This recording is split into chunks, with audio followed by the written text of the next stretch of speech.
देखो बच्चों, मैंने आपको बताया था पिछले टर्म पे कि समांतर प्लेट संधारित्र है ना, उसकी धारिता का सूत्र होता है C बराबर एप्सिलॉन नॉट A बटा D। ये बच्चों निर्वात के लिए होता है और माध्यम के लिए हम इसके एप्सिलॉन R लगा देते हैं। अब ये C मैंने बताया था तीन चीज़ों पर निर्भर करता है, क्षेत्रफल पर, D पर और एप्सिलॉन R, जिसको क्या बोलते हैं, माध्यम पर। एप्सिलॉन R क्या है, माध्यम का पैरावैद्युतांक। अब हम आपको पढ़ाएंगे कि समांतर प्लेट संधारित्र की धारिता पर माध्यम का प्रभाव। संधारित्र की धारिता पर माध्यम का प्रभाव। देखो बेटा, एक्चुअल क्या होता है कि कोई भी जो पैरावैद्युतांक माध्यम होता है या कुचालक माध्यम भी हम इसको बोल सकते, मैंने कहा था, जैसे मोम है, अभ्रक है, कागज है, ये हम संधारित्र की प्लेट के बीच में रखना चाहते हैं। रियल में क्या होता है कि ये जो पैरावैद्युतांक पदार्थ होते हैं ना, जब तक आप इन पर ई है ना 0 रखते हो, मतलब विद्युत क्षेत्र नहीं लगाते हो, तो क्या होते हैं कि इसके जो ये अणु है, ध्रुवीय अणु है, ये है ना अव्यवस्थित रहते हैं। कोई किसी की ये जो एक्चुअल में पी की डायरेक्शन यहाँ क्या है, नेगेटिव से पॉजिटिव है, इधर भी नेगेटिव से पॉजिटिव, ये सभी है ना रैंडम पोजीशन में होते हैं, अव्यवस्थित रहते हैं। लेकिन जब हम विद्युत क्षेत्र लगाते हैं, क्या लगाते हैं, विद्युत क्षेत्र, अर्थात जब हम इसको संधारित्र की प्लेटों के बीच में रखेंगे, इसको, इस पैरावैद्युतांक माध्यम को, ये देखो बेटा, तो ये जो इसके जो ये ध्रुवीय अणु है ना, ये विद्युत क्षेत्र की दिशा के अनुदिश संरेखित हो जाते हैं। कैसे संरेखित हो जाएंगे कि ये प्लस है तो इसकी तरफ नेगेटिव आ जाएगा और प्लस दूसरी साइड को चला जाएगा, ऐसे ये माइनस प्लस, ऐसे इसमें ये नेगेटिव है ना, तो इधर आएगा इसका प्लस और इधर आएगा नेगेटिव, ऐसे देखो, ये नेगेटिव, ये positive, negative positive, negative positive. ये ई बेटा इधर है, ये सच में निर्वात भर रखा था तो ये E0 बोल सकते हैं, ये नेगेटिव पॉजिटिव, ऐसे बेटा ये रहेगा। या यूं कह दूं कि ये जो धन प्लेट है ना, इधर तो इस पट्टिका पर कौन सा आवेश आ जाएगा, ऋण, और इधर जो ये आपकी प्लस है, इधर है बेटा, ये जो दूसरी पट्टिका है अपनी, इधर ये जो नेगेटिव साइड वाली, इधर कौन सा आ जाता है, प्लस आ जाता है। देखो ये प्लस आ गया है, देखो बेटा, ये एक्चुअल में इसके साथ माइनस भी जुड़ रहा है, ये माइनस भी जुड़ रहा है, लेकिन क्या है कि ये जैसे प्लस है और ये माइनस है, ये एक दूसरे को कैंसिल कर देंगे, ये भी कैंसिल कर देंगे, बस केवल इधर ये माइनस माइनस बचेगा और इधर क्या बचेगा बच्चों, प्लस प्लस बचेगा। यूं कहूं मैं कि अगर इस पैरावैद्युत पट्टिका को हम एक और संधारित्र मान लें, तो इसकी एक प्लेट पर ऋणावेश आ जाता है, दूसरी प्लेट पर धनावेश आ जाता है। इससे इसके अंदर है ना एक विद्युत क्षेत्र है ना और उत्पन्न हो जाता है, ई इन। ये किसके है, ये बाह्य विद्युत क्षेत्र के विपरीत होता है। ये जो बाह्य विद्युत क्षेत्र है इसके विपरीत, देखो ये बाह्य विद्युत क्षेत्र इधर है, लेफ्ट से राइट, और इसका प्लस इधर है और इसका माइनस इधर है, तो ये क्या है, प्लस से माइनस ई इन। तो अब इसके अंदर जो परिणामी विद्युत क्षेत्र है ना, वो कितना हो गया बेटा, ई निर्वात माइनस ई माध्यम।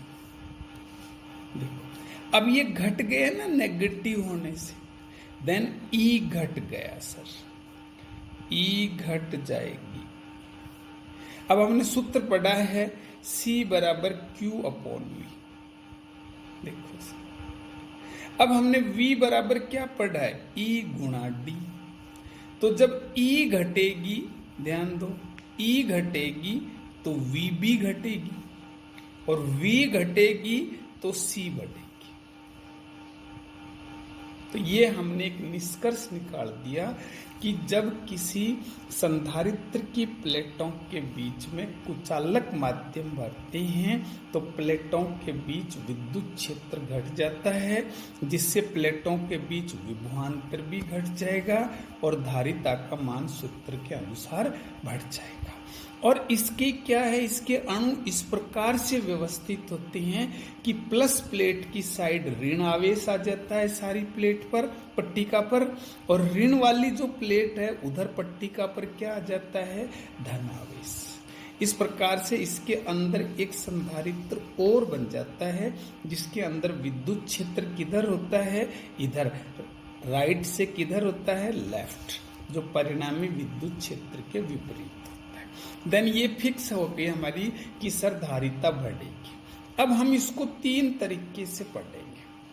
कारण क्या, एक तो प्लेटों के बीच अगर अपन सारे में पैरावैद्युतांक माध्यम भर सकते हैं, इसके कुछ हिस्से में भी भर सकते हैं, इसमें अलग अलग पट्टिकाएं अलग अलग माध्यम की भर सकते हैं, तो धारिता किस प्रकार से परिवर्तित होगी। ये तो निश्चित है कि बढ़ेगी, लेकिन किस अनुपात में बढ़ेगी। सबसे पहला क्या है, पैरावैद्युतांक पूर्णतया भरा है।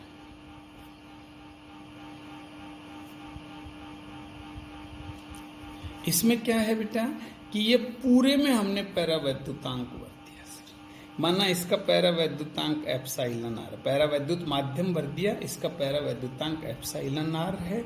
प्लेटों के बीच की ये दूरी है, ये प्लस क्यू है, ये माइनस क्यू है। प्लेटों का क्षेत्रफल ए है जो समान। देखो हम कहेंगे सर पूर्णतया भर रहे हो तो ई बराबर हमने ये पढ़ा है सिग्मा अपॉन एप्सिलॉन नॉट, ये निर्वात के लिए।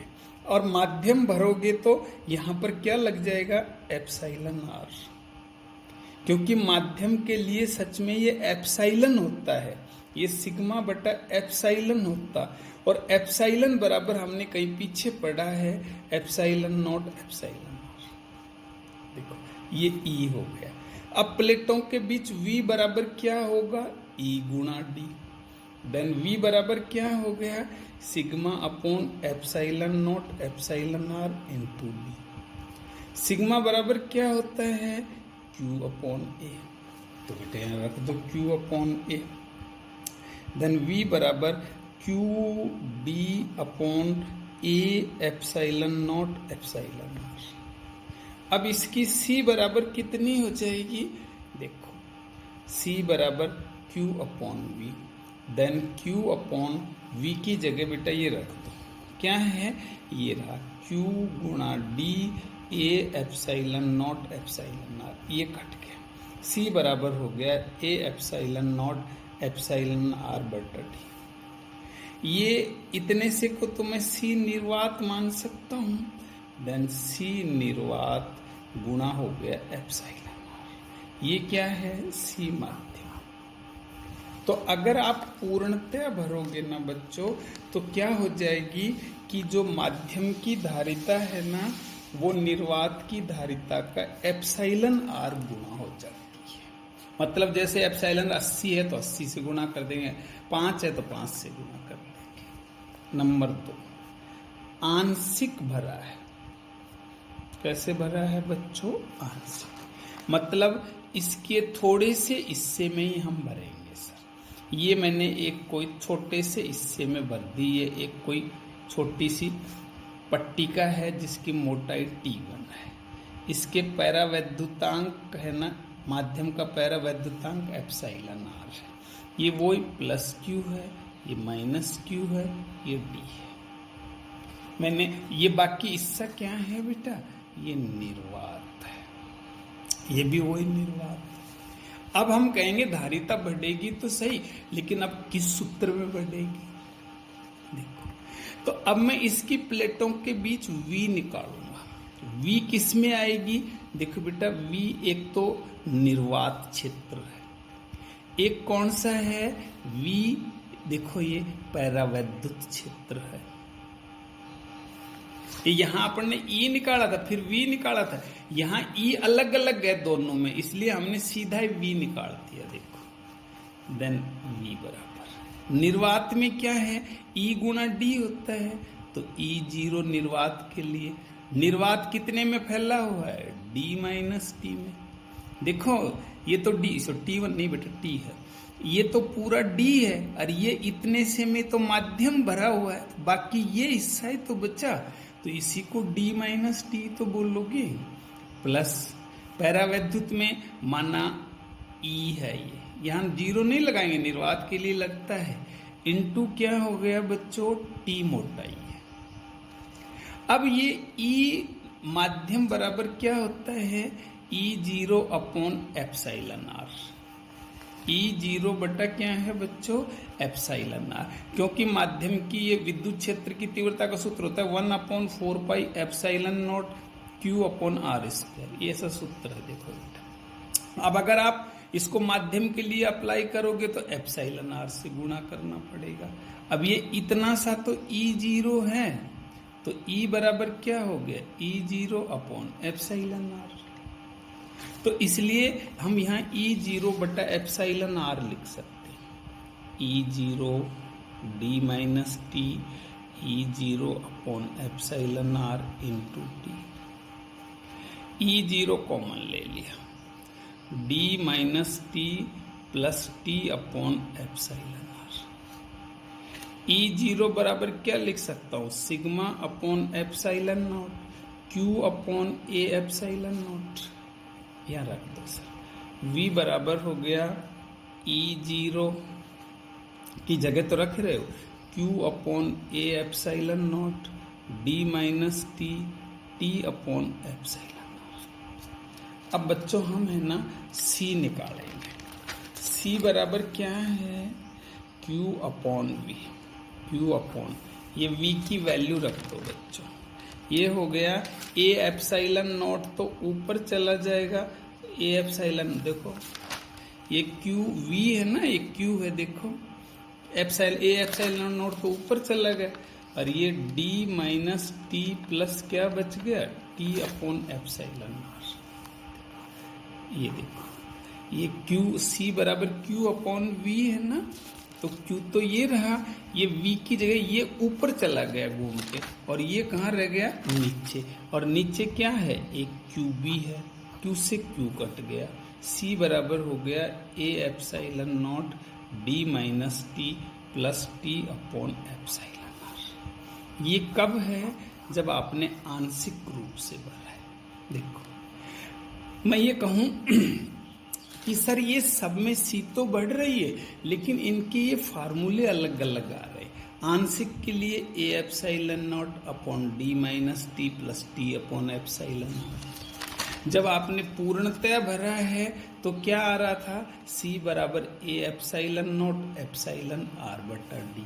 देन ये इसमें सीधा ही गुणा कर रहे थे एप्सिलॉन R में, इसमें सीधा गुणा नहीं करना है, इसमें D minus T plus T upon epsilon R करना है ना, तब C आएगा।